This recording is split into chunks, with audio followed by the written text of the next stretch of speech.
के आपसी विवाद में एक ही परिवार के 6 लोगों का मर्डर हुआ। वहीं वारदात के बाद जब आरोपी भागने लगे तो ग्रामीणों ने एक आरोपी को घेर लिया, उसकी लाठों डंडों से पीट कर हत्या कर दी। तो मंडला में 2 परिवारों के बीच विवाद था और विवाद इतना बड़ा कि एक परिवार के 6 लोगों की हत्या कर दी। एक आरोपी को तो पुलिस ने गिरफ्तार कर लिया, लेकिन एक आरोपी को ग्रामीणों ने पीट कर मार डाला। विवाद के बाद धारदार हथियार से हत्या हुई। मंडला की सबसे बड़ी खबर आपको बता रहे हैं मंडला से, जहां पर 2 परिवारों के बीच विवाद था, लेकिन यह विवाद हत्या में बदल गया। 2 में से एक परिवार के 6 लोगों की, एक ही परिवार के 6 लोगों की हत्या हुई। एक आरोपी को ग्रामीणों ने पीट कर मार डाला। फिलहाल पुलिस पहुंच चुकी है और पुलिस अब जांच में जुटी है। तो मंडला से ये बड़ी खबर आपको बता रहे हैं, जहां पर दिन दहाड़े नरसंहार देखने को मिला है। एक ही परिवार के 6 लोगों की हत्या हो गई। और पवन हमारे संवाददाता हमारे साथ जुड़ चुके हैं। पवन, वाकई में दिन दहाड़े एक ही परिवार के 6 लोगों की हत्या, क्या कुछ हुआ जरा बताएंगे?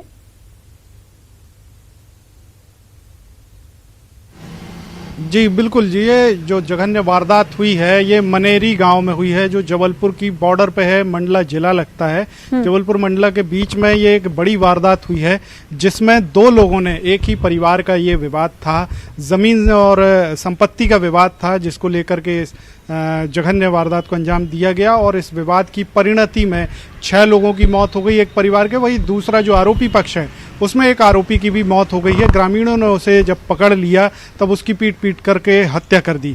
वहीं अभी पुलिस ने एक आरोपी को तो गिरफ्तार कर लिया है, लेकिन वारदात का असली कारण जो है, वास्तविक वजह कि आखिर में नरसंहार, विवाद तो सभी के होते हैं, लेकिन नरसंहार करने की क्या स्थिति बन गई, इस तरह से पूरे परिवार को, छोटे बच्चों को, महिलाओं को, इनको सबको मारने की वजह क्या, असली वजह क्या थी, वो अभी स्पष्ट नहीं है। पुलिस जांच की बात कह रही है और जांच के बाद ही सारे तथ्यों का खुलासा करेगी। फिलहाल इस घटना को लेकर के जहां सनसनी है, वही पूरा गांव भी एक शोक में भी डूबा हुआ है, क्योंकि गांव में रहने वाला एक परिवार, सोनी परिवार, उसके 6 सदस्य यानी पूरा परिवार खत्म हो गया। पवन, क्या पता नहीं चल पाया अब तक कि आखिर इन 2 परिवारों के बीच किस बात पे इतना विवाद था और ये विवाद इतना बड़ा कि हत्या हो गई? और एक आरोपी को जिसको ग्रामीणों ने पीट कर मार डाला, तो क्या अब ग्रामीणों के खिलाफ भी कोई ना कोई केस होगा?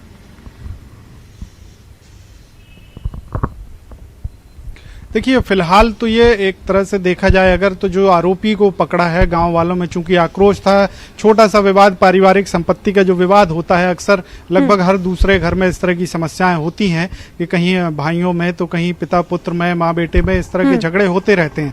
लेकिन इनकी परिणति ऐसी नहीं होती, इस तरह के अंजाम नहीं होते हैं। आमतौर पर मामले न्यायालय में जाते हैं, गाँव में सरपंच के पास जाते हैं या समाज के जो वरिष्ठ लोग होते हैं उनके पास जाते हैं। तो लोगों को ऐसी उम्मीद नहीं थी, और जब इस वारदात को अंजाम दिया गया, जिस समय एक परिवार, मतलब ये एक ही परिवार है। चलिए अब देखना होगा कि पुलिस आखिर क्या कुछ और तफ्तीश करती है। बहुत बहुत शुक्रिया आपका तमाम जानकारी देने के लिए पवन। और भोपाल में नाबालिग लड़कियों को अपनी हवस का शिकार बनाने वाला कुख्यात दरिंदा अखबार का मालिक प्यारे मियां गिरफ्तार हो गया है। प्यारे मियां की गिरफ्तारी जम्मू कश्मीर के श्रीनगर से हुई। 30,000 का इनामी और कई दिन से फरार चल रहे प्यारे मियां की गिरफ्तारी से पुलिस ने अब राहत की सांस ली है। प्यारे मियां को श्रीनगर से लाने के लिए भोपाल पुलिस की टीम अब श्रीनगर पहुंच गई है। तो पिछले कई दिनों से तलाश कर रही थी पुलिस इस प्यारे मियां का। कुख्यात अपराधी है प्यारे मियां। बच्चियों के साथ इसने दुष्कर्म किया और भी जब परतें खुली तो इसके अय्याशी के अड्डे भी देखने को मिले। पुलिस को इसकी तलाश थी। श्रीनगर ये भाग के पहुंच गया था।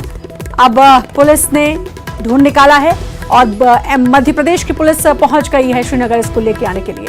मासूमों के दरिंदे प्यारे मियां की किस तरह से गिरफ्तारी हुई और आगे पुलिस उस पर क्या एक्शन लेगी, इसे लेकर भोपाल के डीआईजी उपेंद्र जैन से बात की हमारे संवाददाता मनोज राठौर ने। नाबालिग बच्चियों के साथ रेप के मामले में फरार चल रहे आरोपी को पुलिस ने गिरफ्तार कर लिया है। ये गिरफ्तारी जो है श्रीनगर से हुई है। हमारे साथ भोपाल डीआईजी इरशाद वली मौजूद है। सर, जो गिरफ्तारी प्यारे मियां की हुई है, उस गिरफ्तारी को कहां से किया गया, क्या जानकारी है? अपनी टीम वहाँ पर श्रीनगर पहुँच गई और हम लोग उसकी गिरफ्तारी जो कानूनी प्रक्रिया उसको कंप्लीट कर करके यहाँ पर लेकर के आएंगे।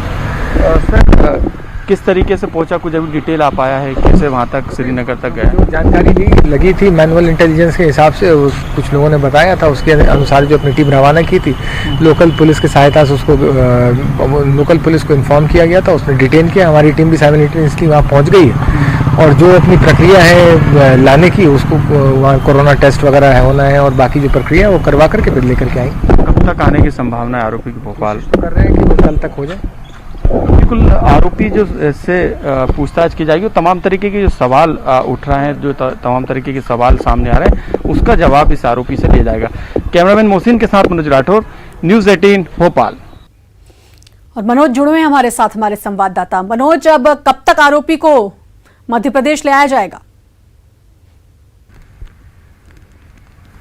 जी बिल्कुल श्रद्धा, आरोपी को गिरफ्तार करने के लिए, क्योंकि गिरफ्तारी पहले ही श्रीनगर पुलिस ने की है, लेकिन फिलहाल भोपाल की टीम श्रीनगर पहुंची हुई है और अब जो गिरफ्तारी की प्रक्रिया है, जो भोपाल लाने की जो प्रोसेस है, जो कागजी कार्रवाई है, उसको वहां पर किया जा रहा है। और जो जानकारी मिली है, देर रात तक लाने की जो है पुलिस ने व्यवस्था की थी, लेकिन अब सुबह के वक्त जो है आरोपी प्यारे मियाँ को भोपाल पुलिस की टीम श्रीनगर से भोपाल लेकर पहुंचेगी।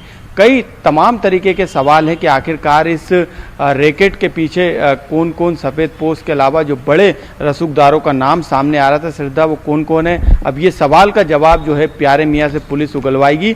तमाम तरीके के जो सवाल करना है श्रद्धा इस पूरे मामले से जुड़े, क्योंकि अभी भी जो है जो काउंसलिंग हो रही बच्चियों की, कई तरीके की जानकारी निकल रही है। ऐसे में एक लंबी सवालों की सूची, करीब 100 सवालों की सूची तैयार करी है पुलिस ने। जब यहाँ पे लाया जाएगा तो उससे लंबी पूछताछ, अब जाहिर सी बात है जो रसूखदार इस पूरे मामले से जुड़े हुए हैं, अब उनके माथे पे तो जरूर पसीना होगा। माथे पे क्या, वो पूरे पसीने से ही भरे होंगे इस समय और परेशान होंगे। अब देखना है आगे क्या कुछ जानकारी निकल कर आती है। मनोज, बहुत बहुत शुक्रिया आपका तमाम जानकारी देने के लिए। सीएम शिवराज ने आज कृषक बंधुओं और स्व सहायता समूह के प्रतिनिधि